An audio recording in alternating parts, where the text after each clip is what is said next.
Today, I want to welcome Sugey Piedra.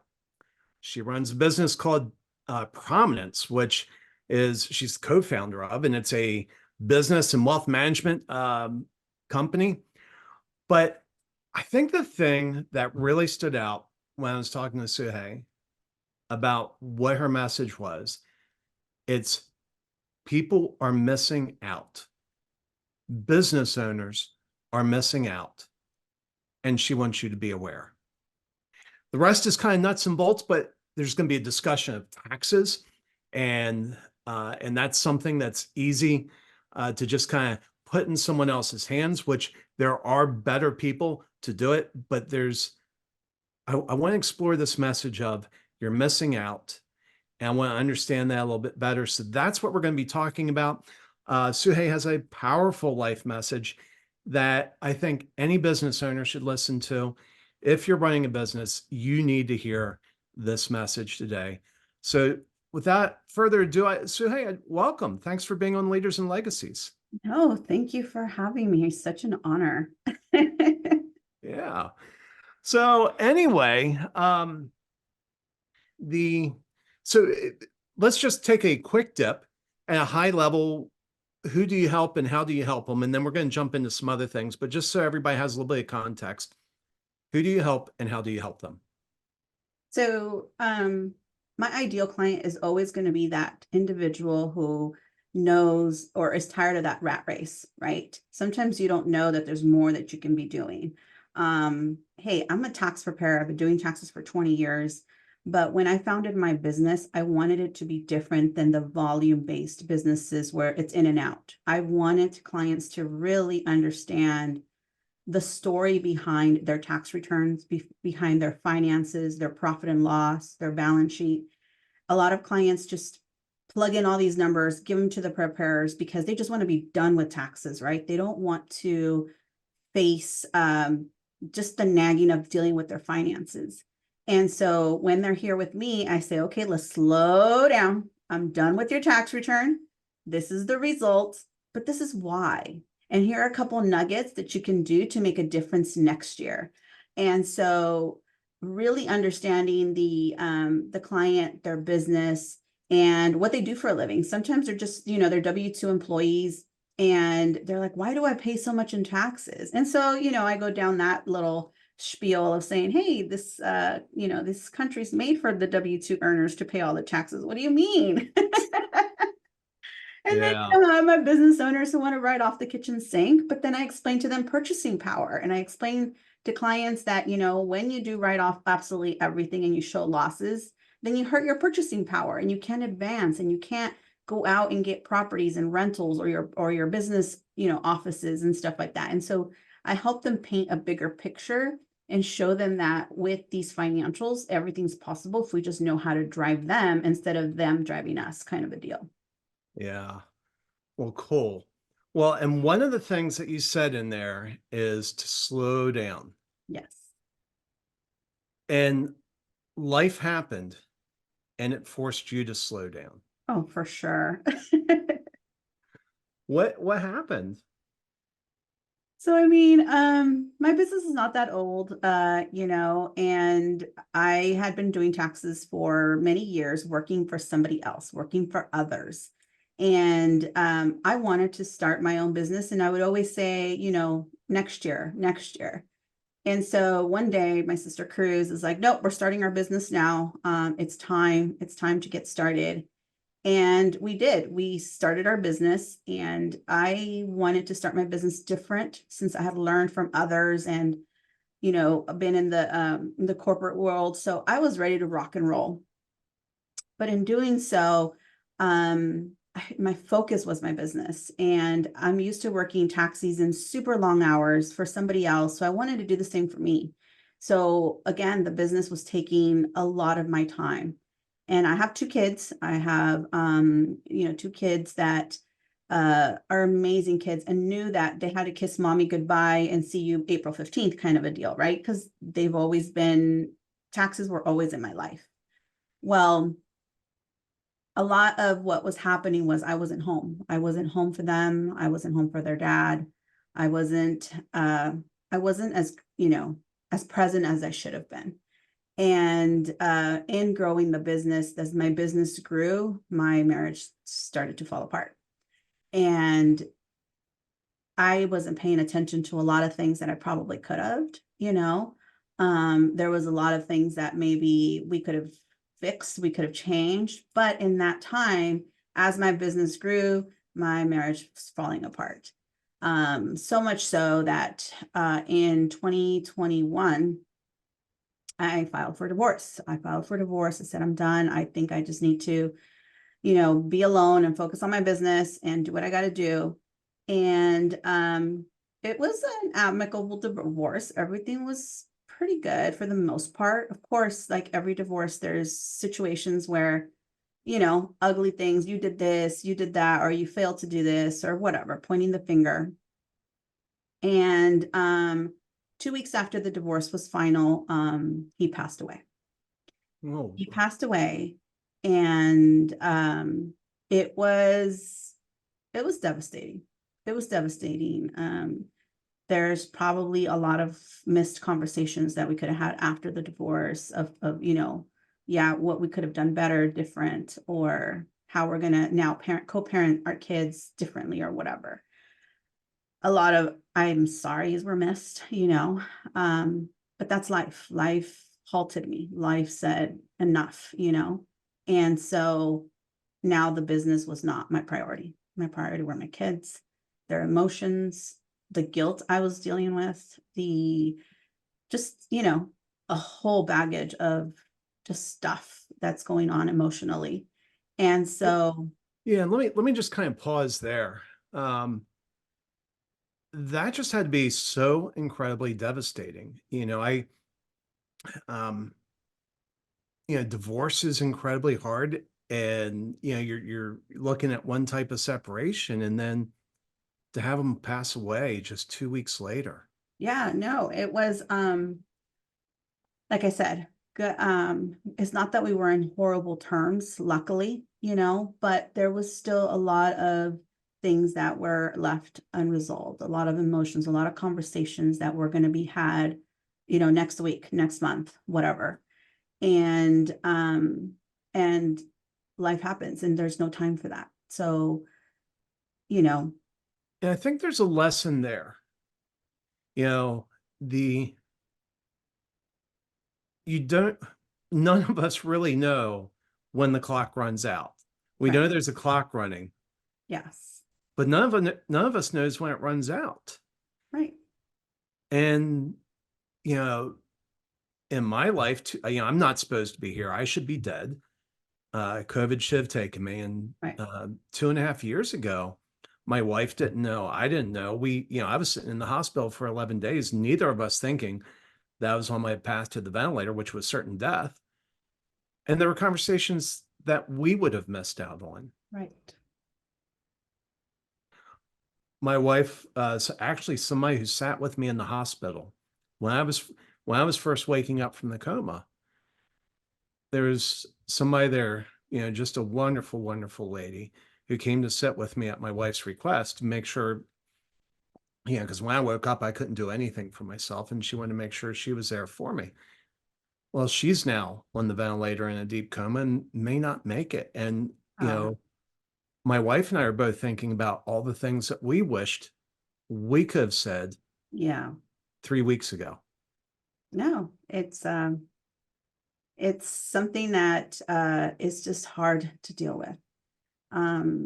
The biggest thing for us or for me was obviously divorce is not good for it. Just hardly ever does it have those good emotions, those good, you know, all of that. There's a lot of resentment. There's just a lot of negative things going on when you're going through that separation, right?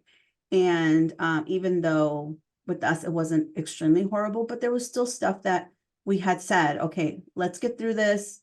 We'll figure this out after, you know, blah, blah, blah. And there was no after. There was no more time. And for me, it was just, there was a lot of guilt to deal with because I felt that I never gave him the time, even though I, logically speaking, and after dealing with therapy and all these great workshops that I've done to deal with my grief, there was other things that perhaps led to that divorce, right? But at the end of the day, I still blame myself for being so focused on the business. And just like many entrepreneurs out there, when we start our businesses or when we are in our business, we become slaves to our own business, right? We wear so many hats that it takes so much time from us. And I'm here consulting people, and then I'm in the evening networking, trying to build the business. And then I've got other work to do in marketing. And, it's just like one thing after another, that it just never seems like I have enough time, and I'm so consumed by it. Things definitely changed after he passed. Yeah. So what happened? What changes did you make? Well, I had to step back. Luckily, the businesses, my sisters and I who own the business.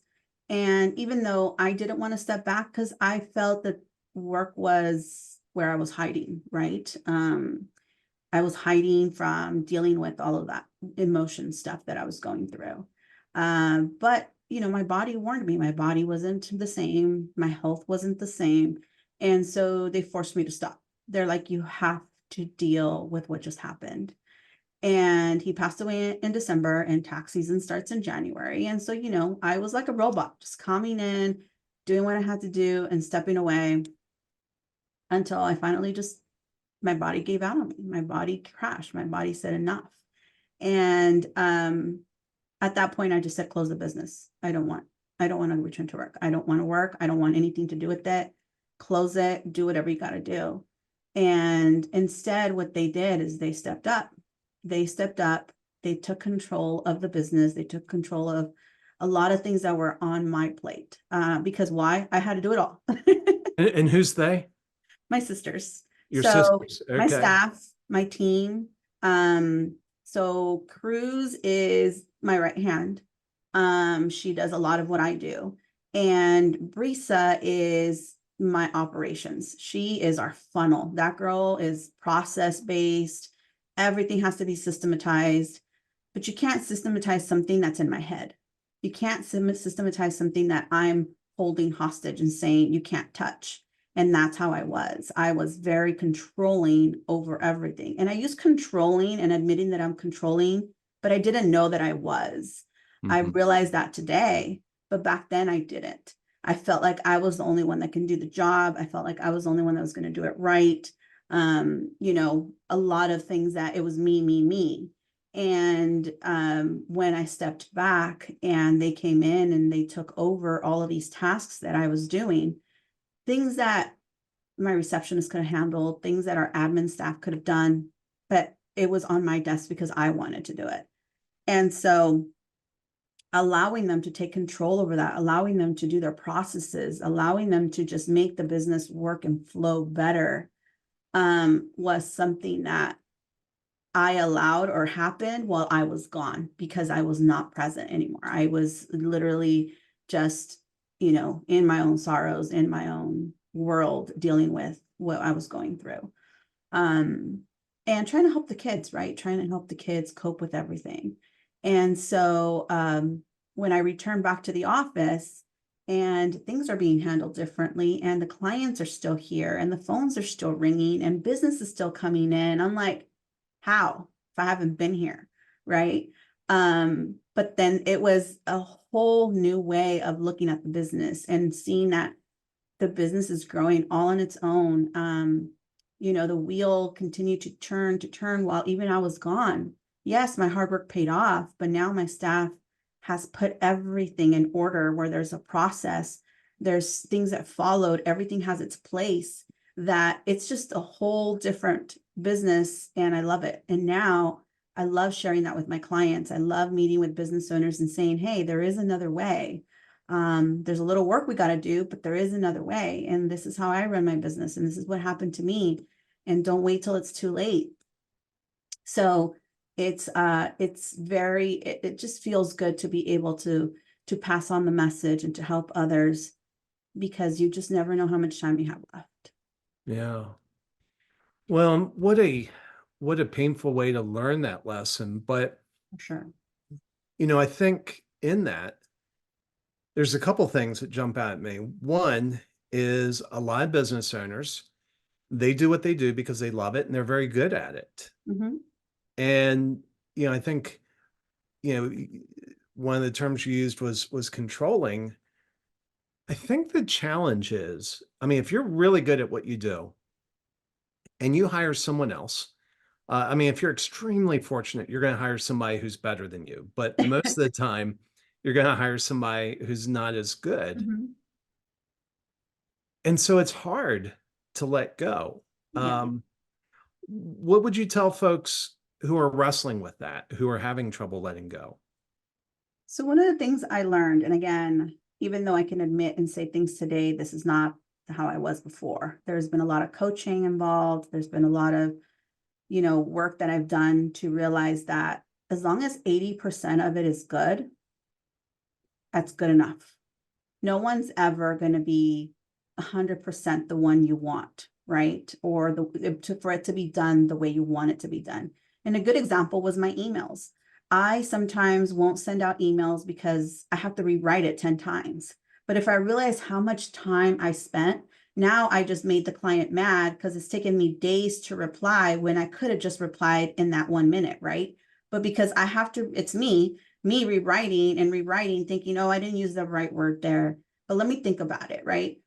And so now I have a client who's upset because I haven't returned their message versus my team, my admin, my assistant will reply immediately. And I'd be like, I wouldn't have said that, but the client's super happy because they got their answer and it was so darn quick. And they're like, wow. And I'm like, I'm missing the message. I'm missing the client just wants an answer. They don't care what kind of words I use. They don't, it was so eye-opening to realize that I was just overthinking something as simple as just replying to a client who just was looking for an answer. And my staff will do it so quickly, so much better now in my eyes than I would. And it's just time, the value of time. And so now it's like, I don't return messages. My admin does, my help does. They are amazing people at what they do. And even though I wouldn't have used those words, the message got across just fine. So Yeah. as long as the client is happy, then I don't see why I shouldn't be. Well, and I think about that from a marketing standpoint, in those moments of silence, and it's not just from marketing, it's in relationships. In the moments of silence, our imagination takes us to dark places. Of course. Yeah, they're like, well, Suhei isn't responding. Uh, and She what's doesn't she have time thinking? for me. She's upset. She doesn't like, whatever and when we let our clients' imagination have free range to roam, Yes, it's usually not good for us. right. Yeah, you're right. They're probably thinking she doesn't have time. I mean, not that they were thinking that. I've had clients be like, have you gotten too big that you can't handle? It's like, that's not it. I was following up, doing research, I was trying to get you the right answer. Instead of me just replying by saying, hey, I need a day or two to really look this through and I'll get back to you, right? But instead they paint their own story, they imagine something totally different. And it's all because I couldn't just reply. I was overthinking everything. And so now that's definitely not how it's handled. And so it allows me to have more time, more freedom. Everything is organized. There's a process. And I get to go home at 5. And I like that. I get to go home every day at 5 o'clock instead of being here like any other tax preparer would be at, midnight working. I have more freedom. And that took some adjusting, Craig. Let me tell you. Yeah. When you organize your life to the point that you have available time, freedom, that was driving me crazy. I was like, what do I do with all this time? You mean I can to watch TV? Like, no, this is not okay, right? I felt like something was wrong. I felt like something was falling apart behind me and I just wasn't catching it. But I had to pivot a little bit and learn to enjoy time with myself, read a book, enjoy the sunset, things that I never did before. I'll tell you, that's something I struggle with. If I'm sitting around and relaxing, I feel Mhm. lazy. Yeah, for sure. That's just how we've been, conditioned to believe that we're supposed to have a chaotic life in order to feel productive. And yet it's such opposite. I think when I was so chaotic, I would get less done than I get now, just because everything's a little more organized and I get to go home and have dinner at home or whatever. It's weird how it works. Yeah. Well, very cool. Well, I'm sorry for all the pain Yeah. that was in the path of that lesson, but I mean, those are some powerful lessons.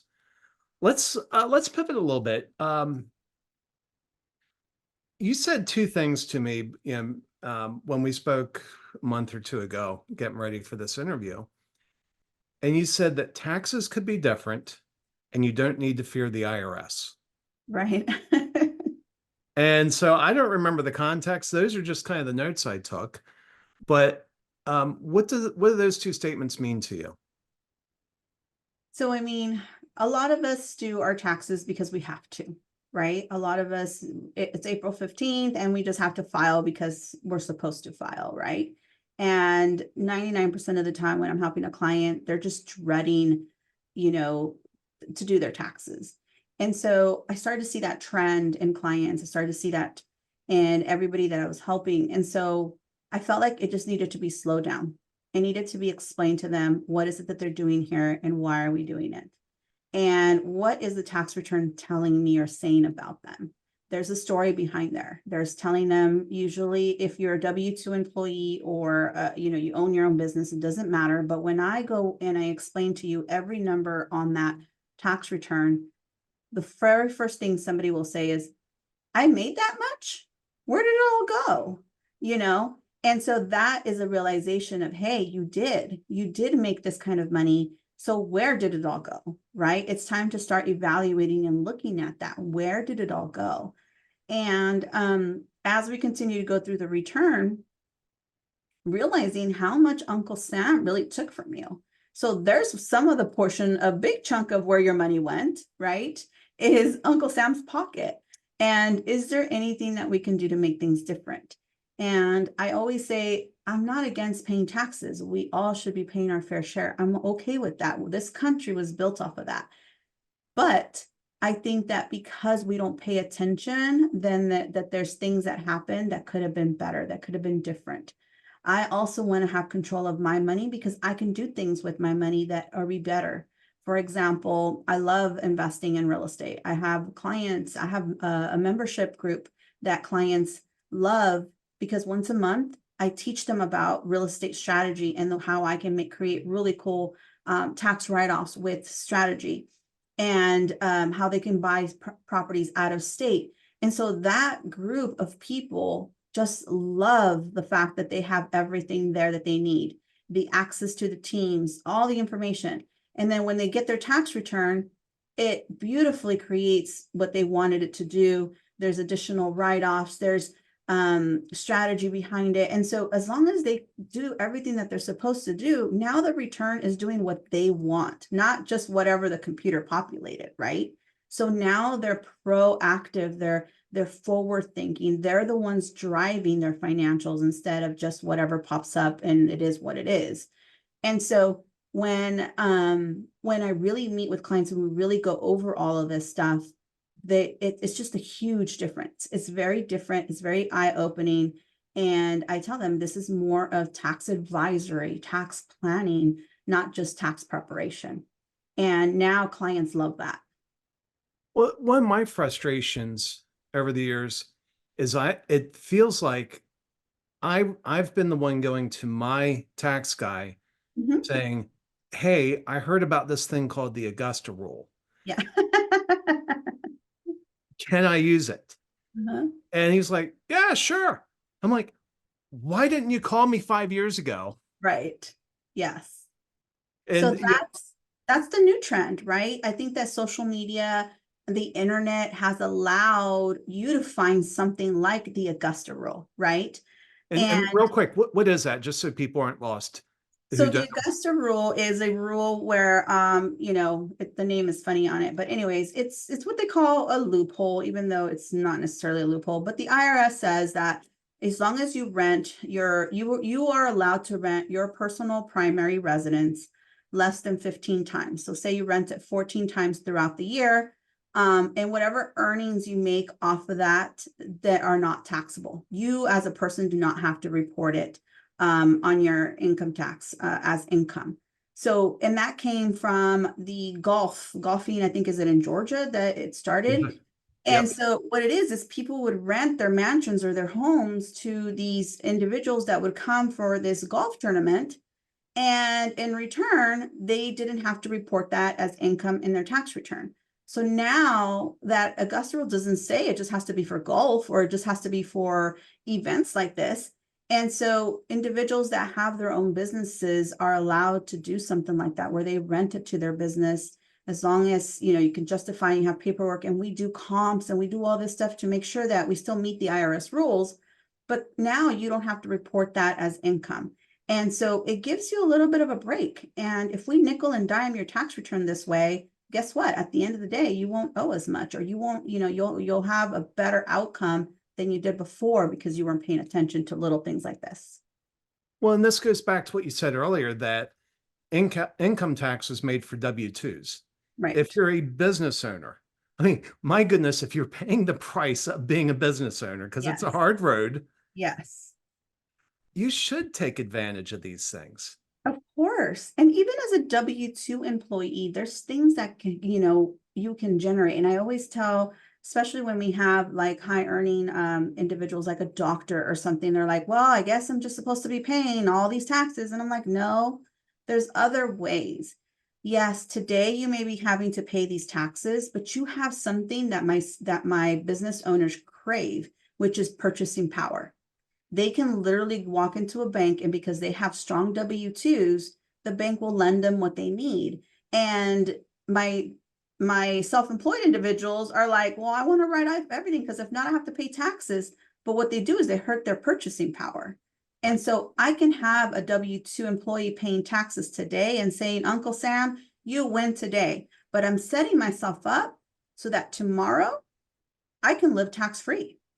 And how you do that is, now that should be your focus. That should be the planning that you're doing. You're generating and you're creating assets that will return money to you. So when you retire, it could potentially be all tax-free or minimal tax. And so again, you are driving. And that's what I like with my clients, is that I'm trying to show them, and the mission statement here is that you can have more control over your finances if you just slowed down a little bit and really looked at them month to month, quarter to quarter, you know, compare the years to see what it is that you're doing and where is it taking you. Now, what about your statement that you don't need to fear the IRS? Because I don't know anybody that believes you on that. That is funny. I always say that because I think the IRS is so patient, right? I mean, look, it takes us 2 hours to get a phone call, right? I mean, to be able to get through to them. They will always give us extensions and time. But when you have people, you know, telling us their horror stories that they seize their bank account, they seize their property and blah, blah, blah, it's because you ignored the first 102 letters that they sent you. You know what I mean? It's Mm. because they've tried to resolve this issue with you and you've ignored it. And so now they have no choice but to draw your attention and lien your property, or, you know, seize your bank account. I mean, there's, you know, individuals out there that have huge tax liabilities and they're on a payment plan. But you need to be on a payment plan, and you need to stop owing the IRS. You need to change the way you're doing things so that you can be in good terms with them. But those are not the stories you hear. You hear like, oh my gosh, they seized my bank account. I'm like, well, yeah, because where's the initial notice they sent? And it's dated like 5 years ago, right? So that's the only reason I say there's no need to fear the IRS. There's a lot of really good IRS codes that we can take advantage of. You know, when you tax plan, it's not illegal. It's not wrong. You're just learning how to play the game so that you can do it legally and within the IRS code. But the IRS code is huge. So there's so many things in there, and we don't know how to read that, or we don't know how to take advantage of it. So the majority of us just do what we have to do to get them, you know, to file, get rid of it, not worry about it till next year. But we leave a lot of opportunity on the table.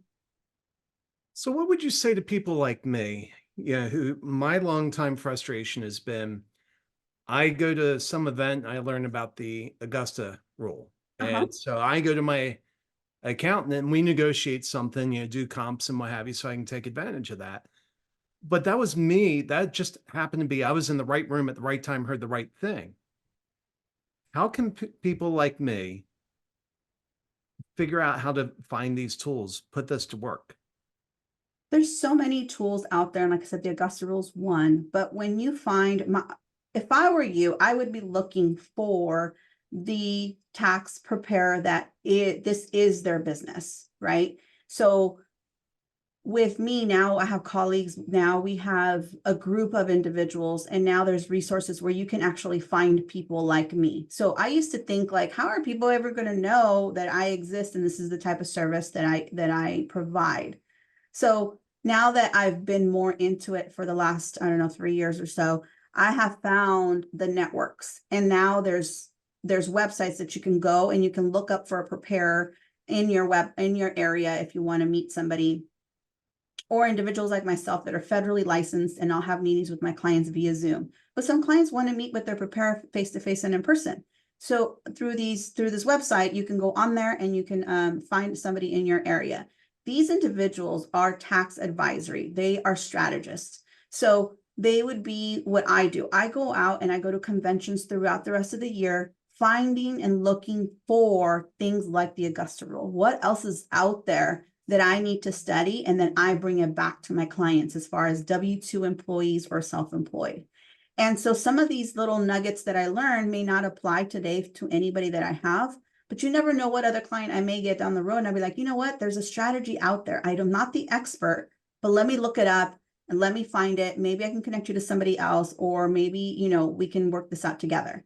So finding that tax person, the financial advisor, your individual, your team that has a strategic way of thinking, a problem solving kind of thinking, not just filling out a document saying, hey, this is what the computer spat out and it is what it is. It's like, no, there's 100 different ways that you can resolve and change your outcome if you just really, really are with the right team behind you. Well, let me throw out another scenario because I'm curious about this, because I did something that I thought was clever and I noticed that I was the only one doing it. And so maybe it made me wonder, okay, maybe it's clever, but not okay. Now, I haven't done this in years, but I had an employee that was a remote employee that was coming to town. So I had to buy her hotel room. And at the time, I knew the general manager of a hotel in the area. And he had always told me, he said, Craig, um, don't go online, don't use, Expedia or one of these services. Mhm. I will match any price you could find online because I get paid more that way. And so I had this employee come into town and I went and found him and I said, his name's John. And I said, hey, John, I've got an employee coming. You said to always come to you and you would give me a deal. And he said, yeah. And he said, well, what's going on? I said, well, here's the thing. I said, John, I said, here's the price I found online. I don't want you to match that. I said, as a matter of fact, John, I want you to charge me as much as you can. I want you to sell me your most expensive room at full price. And he's like, okay, what's the hitch? I said, well, John, you have a bar, you have a rooftop bar that serves food, and we're gonna have clients come in Mhm. and we're gonna eat in that bar. And um, and what I want is a voucher that I can apply there. And he's like, well, Craig, why don't I just discount your room? I said, well, John, because hotel rooms are 100% tax deductible. Entertainment is only 50% tax deductible. And so he did that. So I guess my question to you was there, because literally, I mean, there's companies like AMD, the big chip company, has people staying in this hotel all the time. They never do this. And I'm like, did I think of something that they didn't think of? Or is there a reason that I'm the only one doing that?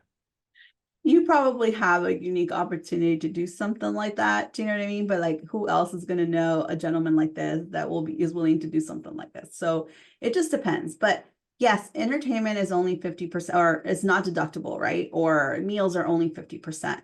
But what I tell clients is really you got to look at what it is that you're trying to write off. Like when and if ever, knock on wood, you were to be audited, you have to explain. And so the IRS says anything that's ordinary and necessary to you is the deduction, right? So what may be ordinary and necessary for you and your business is not going to be the same thing that is ordinary and necessary for me to run my business.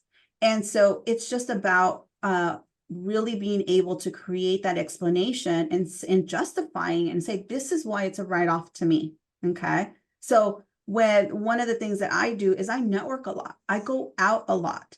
So it looks like it's entertainment. I'm at a bar, I'm at this place, but I'm not. I'm there with a group of other professionals and I'm generating business, right? So if you were to write this off as entertainment, it's not a write-off. But it wasn't entertainment. It was a networking meeting, and I can prove that it was a networking meeting. And this is where I pick up clients, and this is how I do it, right? So it's a write-off to me. So it just depends on what it is that you're trying to do. It's like, or reorganizing it so that you can justify again that deduction. So most of the time clients feel like, oh, I heard this isn't it, and so I won't do it. And I'm like, no, really read. There's court cases out there. There's so many things out there that stand out because people took it to all the way to, the higher tax courts to fight because they had a really good explanation of what that write-off is. And even though you and I cannot write off a yacht and make it a business deduction, there's a real estate agent out there that did because they saw ocean properties or whatever, right? And so they got away with being able to write off their yacht. So again, it's just what's unique to you, what's unique to your business.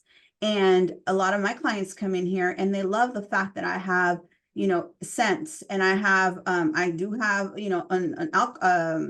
a tequila bar. And I'm like, hey, you need to calm your nerves. So if you're going to have a tequila shot, have it. You know what I mean? So again, it's one of those things that what it makes you unique and what makes you in your business. And that's what the IRS is going to allow for it to be ordinary and necessary for you. Well, and something you said in that, and this has always been my litmus test. I live with the assumption that one day I will be audited. And and if I'm debating an expense or a deduction or something like that, if I can in honesty sit across the table and say, here's, so an example of, hey, yes, my employees stayed in the suite. Yes. This isn't the Driscoll Hotel downtown, which would be, 4 times more expensive. This is, yes, it's a suite, but I think it was like $250 a night. Yeah. Not crazy. And yeah, that was deductible. Um, I feel very confident in saying that. And, we did spend a little bit over the voucher that the general manager gave us. And so, yeah, that was, done as an entertainment expense. On the Augusta rule, I have a neighbor 2 doors down that rents their house out for 3 times, more than 3 times Great. what I'm charging to the business. Yeah. And if I'm sitting across the table from the auditor and he says, how do you justify this? I say, 2 doors down, 3 times the price. You Right. cool? Exactly. Do you see the confidence in that? And that's what I'm saying is whatever is going to be for you and your business, and it's going to make you, you rewrite that. And so that it's necessary and ordinary for you and your business, then you can defend it. Right. And of course, I tell clients all the time, it just, depends on the auditor you're going to get and all of this there's other variations into it. But at the end of the day, my goal is to make sure that we have clarity and that we're checking off all the boxes, that we have receipts, that we have notes, that we have everything that we need just in case. You just never know. But it's beyond that. It's about really understanding how your business runs, how you need to have things in order for, you never know what you may need them for. And so I just encourage people to keep receipts, to keep things, because you just never know. If I go to Target and I buy ink and paper and toner, but I don't keep the receipt, how does the IRS agent know that I didn't buy detergent and dish soap and things for the house? It's like the receipt gives you the breakdown that the IRS agent needs to see to make sure that that is still a good deduction or not. So records are very important. Well, Suhey, this has been such a great discussion. Clearly, we could go on for another hour, and but I love how you approach it. I love what you say. No need to fear the IRS. I'm still a little bit scared, but I like the fact that you get people to the point where they don't need to fear the IRS. And for the people that don't want to fear the IRS, how do they reach you? So you can always find me in our social media. It's Instagram, prominence.services, or our website, which is prominencebusiness.com. We try to always stay updated with information and try to give good nuggets to our clients and our followers. Well, excellent. Well, thank you for coming on Leaders and Legacies. Thank you so much for having me. Such a fun interview.